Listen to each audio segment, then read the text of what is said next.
This episode is powered by money. Because money talk and bullshit walk. Let's start this shit.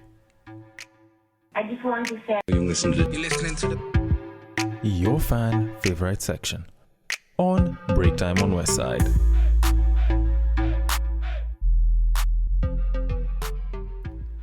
Welcome to Break Time on West Side, your number one break time podcast show, coming to you from Nairobi, Kenya. The man on the mic is Sir Denver B, and episode 19 of the fan favorite section is here with us on a very interesting Friday, or whatever other day you're listening to it from. And I need to get right into this one, because like I said earlier, this has been powered by money, and we need to discuss money. Over the period of time that I was on hiatus, I managed to speak to a couple of fans here and there, and they gave me that feedback. And one of them, mad shout out to you, Austin, huge supporter of Break Time on West Side, listens to most, if not all, my episodes, just like most of you, by the way, came through and was like, you know what, Denver, I love the content you're doing. I love the shit that you're giving us, but we need to talk about money. Like, these guys don't know about their finances. And I was like, you know what, I might as well do it. Yes, I know. It's a bunch of episodes down, but the reason why I'm bringing it up today is because over the weekend, a story came out about a couple in some place in Kenya called Kisumu County that committed suicide over a debt. Yes, over a wedding debt of 7 million bob. If you would like a direct conversion into a more recognizable currency, say the US dollar, that's about 70,000 US. Now, as everyone on social media spoke about it, they said it straight. It's never that serious. And I think that was probably the one phrase that was used most when this news piece came out. And I do kind of agree. It's never that serious. But that being said, I think people just need to understand the context of it. It's not worth it to spend ridiculous amounts of money that you've borrowed on a day whereby you're pretty much going to invite people who don't care whether you're miserable or not to come, enjoy, make merry, feast with you, and then leave you when you're high and dry the following day. I honestly think that's absolute bullshit. And for those of y'all that are all about, having a dream wedding, I'm down to have a dream wedding. I've not really given much of a damn about what I'd want my wedding to have, because frankly, I think that's what my wife would want. That's her favorite day. Hell, as long as she's happy, I'll probably be happy.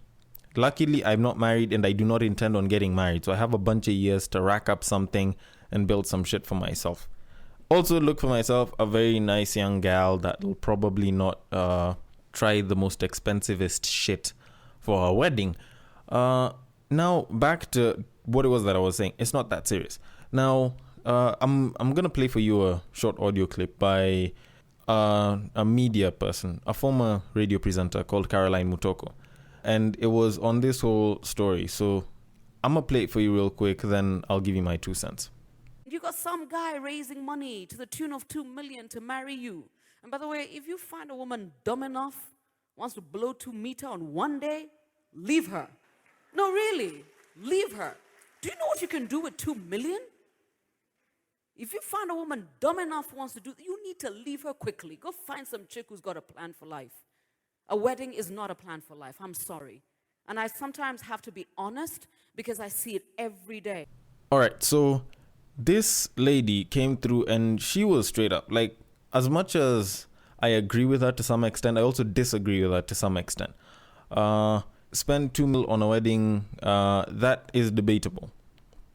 And when you hear people commit suicide over a debt of 7 million for a wedding, you kind of have to stop and ask yourself, why the hell is it that people were throwing down 7 mil on a wedding? Fine, yes, weddings have gradually become more and more expensive in Kenya with the rise of inflation, with the fact that people are trying to do more and more shit, and the fact that there's way, way, way too many options in the name of things that you can do with your wedding, with the ways that you can customize and make your wedding probably more luxurious, seem a little bit more classy.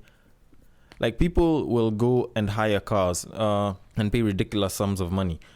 I used to sell cars back in the day, and our car yard kind of had a luxury car leasing section as well. So people would go and hire out a Range Rover limo that we had, and they'd go and they'd hire it out for like a whole day, fork out 200 Gs.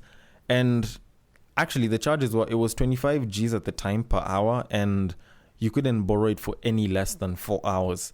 So by the time you're saying, you know what, I'm going to borrow this thing, there's at least 100 grand that's been put down.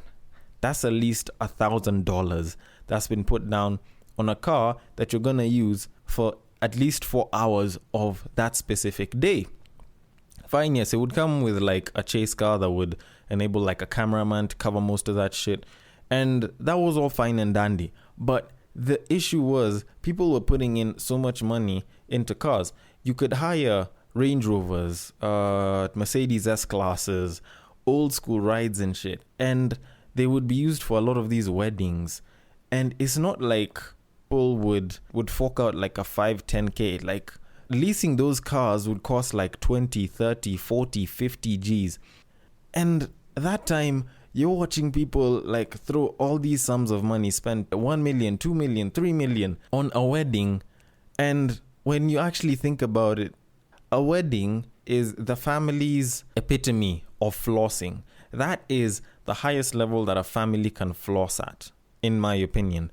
Because, hell, you can own a Rolls Royce, you can own fucking houses, you can own a super yacht, you can have mansions all over the world. But when it comes down to it, weddings are where, especially for us Africans, that's where we throw down so much money all in one day. Because the 7 million debt, this was 7 mil put down in a day. I don't even think people actually think that through. They're like, oh, you know, we're going to spend this much on this and this and this and this. Like, that's not even an investment. That's a pure liability, because you're just paying for people to go there, watch you, get driven in. You go, you sit, you eat, you give a bunch of speeches that probably no one will ever remember. And then after that, people leave and go back to their houses. Not unless you flew them out or some shit and you're having them stay in some hotel all on your bill. All of this shit is pretty much just going on your bill over the course of one day. And you have to stop and think about how much money you're putting down there. Like, it's a lot. And actually, it's not even a full day. It's probably about what? Give or take about 6 hours, 8 maybe at the very most. So when you factor that in, you're putting down millions on a wedding. And I don't mean to poke at statistics for a second, but statistically speaking, the more you spend on your wedding, the higher the chances are of divorce and separation in couples. This is something that has been proven statistically. I'm not saying that you shouldn't spend money on your wedding. Hell, there's people that go and get married at the AG's office that'll probably go and get married through one of these traditional customary marriages, and they still end up breaking up, they still end up divorcing, and shit still hits the fan. But you think about it though, how much are you really putting down, and how much are you really gonna get back? Because I'm always thinking, if I'm gonna put some shit down, I better be able to get something back. At least if I'm going for drinks with my homies, if we're gonna eat out, like, I'm going to go and like just throw banter around. These guys can give me advice, us guys can vent about our shit. We're talking about having a good time. And hell, that'll kick me down, maybe 1,000, maybe a couple of thousand here and there. It's nothing too big. But you're putting down millions for a huge number of people, majority of whom don't really give that much of a shit about you, besides the fact that you've actually invited them for a wedding. Although, let's be honest, we're in Kenya, people still gate crash that shit. And then, after all that, everyone leaves. A quote that I saw online about, I think, what was it, like 2 years ago, that had kind of done a few rounds here and there, actually spoke to me. And it's one thing that I've learned to live by. And it's one thing that's made me shut up quite a bit about a lot of my issues. All right, it goes like this.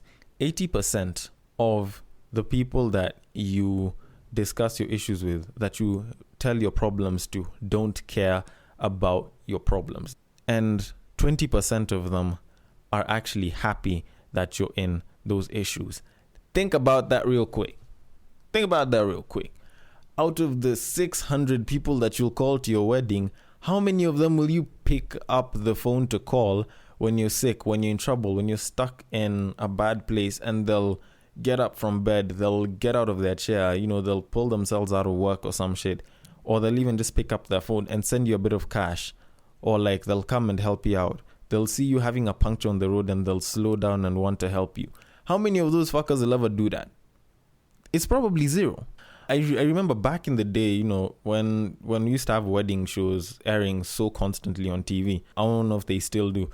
There was this episode I saw of this lady who had been in the States, and it had just been her and the mom, and she had come back to Kenya, I think, and she was going to get married, and the uncles popped up during the whole dowry thing, and she got super pissed.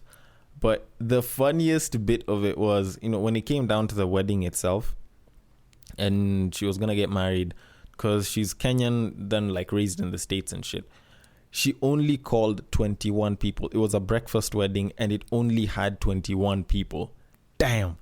I would love to meet up with her and like give her a medal and ask her what it is that she sips. I also need to start sipping that same shit. Because I usually look at it and I'm like, why the fuck are you spending millions on the wedding? Fine, yes, I have heard people who've gone all out. Chopper rides. People who've had their weddings on the beach. People who've had them in very expensive destinations. And, they've catered for a whole motorcade. You'll find that they've made sure it's like top-notch shit all around. Of which, I do admit that there are some things that do make sense. Paying a lot for good catering and like very good decorations, I'm totally down for that shit. But it comes down to it and you're like, most of that shit that you're putting money on, it's not even gonna come back. Hell, you probably don't even need to invite that many people. I wouldn't mind inviting max 150 people. So probably, let's say, like I give my parents, an allowance of about 100 names of people to call up, so 50 each. And I tell my bro, hit up 25 of your realist niggas. I'm going to hit up 25 of my realist. And we call them up for this wedding. I'd be down for that. And at the end of it, I probably will spend 10 times less than most people will. Go get good caterers, get massive referrals and shit. Work on the tents and everything and make sure stuff happens as well as you can. You don't necessarily need to lease the most expensive cars, but you can lease one or two here and there if you feel like it. And you end up with a pretty good, very efficient wedding. You don't need to blow that much money. Because a lot of times you find people blow the same amount of money on a wedding as on like, what is it? It's about the same amount as like a New York apartment. Or even an apartment here in Kenya in a very good suburb, like a high-end luxury apartment, or a premium middle-class apartment, if I might say it like that. So, if you're gonna put money down on a wedding, like at least be smart about it. I did say very well that if you're gonna throw down $2 million, throw it down, but let it come from your pocket. Don't ask people to fucking call your shit just so that you can go blow through a whole day and then afterwards you're still struggling. Like if you're struggling, you might as well just tell people, you know what guys, we might as well put this shit on hold up until I'm in a much better position, then we can have the wedding. Go get married at the fucking AG's office to make your girl happy. At least there she knows she's secured, she has a husband. As in, at least that it'll make sense. So I don't get why people will do most of that shit. But considering that I've spoken more than enough about weddings, I might as well just break it down and be super honest on other shit as well. I honestly feel as though, as a generation, as millennials, we're fucked. We're fucked in terms of money. Because niggas be faking shit out and people been playing by old bloody rules so that they can impress people for no reason whatsoever. I will not be ashamed of telling a shorty when we're at the restaurant that we are going Dutch. There is nothing wrong with going Dutch with a babe. Fine, yes, you've gone for a date, but there's nothing wrong with going Dutch. There are ways that you're supposed to go and ask someone out on a date so that they can know very well if they're going Dutch or not. So let me give you a couple of guidelines here and there. 1, if you know you're going to cover the entire bill, then you tell the babe, hey, would you mind if I took you out on a date? There, you know very well you are taking her out and you are covering the bill. If you say, can we go out on a date? Then that means that the both of y'all are going and y'all are going to split that bill 50-50. If you're probably a babe, because I hardly ever hear niggas saying this. Actually, I've never heard a nigga saying this is, when are you going to take me out on a date? And then, you know, the other person probably gives like a date and, yes, a date, no pun intended, like a day and a time and shit. And then you guys meet up. There, you know, the other person is paying for shit. So at that point in time, at least you'll know who's paying for what. This whole business of y'all is going for a date just because someone wants to eat, and women, I'm talking about you right now, y'all have statistically been proven to going for dates now just so that you can eat. That's the majority reason. Y'all don't even like these niggas anymore. So y'all are going to pull that shit, and then what? Afterwards, we're going to be left high and dry with less money in our pockets and shit. Nah. If you're going to go on a date, don't be afraid to go Dutch. You don't need to spend a boatload of money to impress someone. Hell, I don't even think gifts are usually that necessary for a lot of people. This whole shit of, you know, I'm tossing down a gift here, a gift there. Fine, yes, gifting is a good love language, but it's not for everyone, and you shouldn't gift all the time. Hey, it's just like giving compliments. Gifts and compliments go hand in hand. If you're going to give it, don't give it oftenly, and it'll be appreciated a hell of a lot more. And if anything, I prefer give more long-lasting memories rather than gifts, because gifts can degrade and die. Memories, them shits will always stay forever. And final money saving tip for today. I will tell you this. Save, and save with a purpose. Because niggas be saving and they don't know what they're saving for, then they end up blowing all that money. Save for an online course and teach yourself some shit. Save because you probably want to invest in yourself. You know, get yourself that brand new suit, you know, probably get yourself that nice cologne, you know, try and dress well, save for a car and shit. Help you in the long run if you're using it as an investment.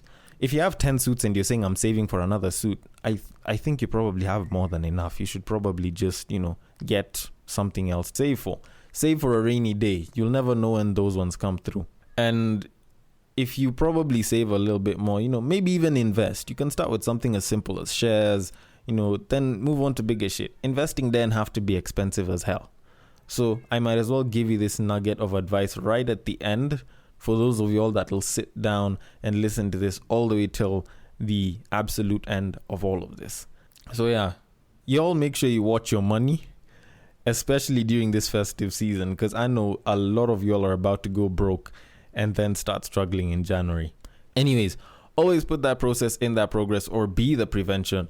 It has been me, Sir Denver B, on Fan Favorite section, courtesy of Break Time on West Side. I will see you guys later.